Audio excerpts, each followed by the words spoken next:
ازيكم؟ يلا مع بعض نعمل احلى شعريه بالكريم كراميل. الاول كيس الشعريه هنحمره في معلقتين زبده مع معلقتين زيت لحد ما تاخد لون دهبي جميل، وبعدين نحط لها كوبايه وربع سكر ونغطيها بالميه السخنه وغطيها وسيبيها دلوقتي.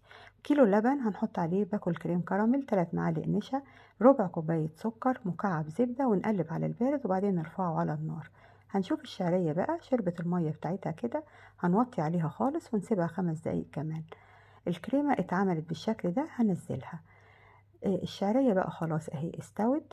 ممكن تقدميها على فكرة بالشكل ده، وممكن بقى هنحطها في الصينية البايركس وهنرش عليها زبيب وجوز هند وبندق، او عندك اي حاجة مكسرات نوع تاني او فول سوداني مش مشكلة.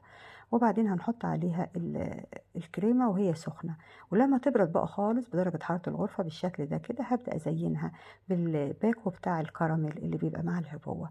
وبألف هنا وباي.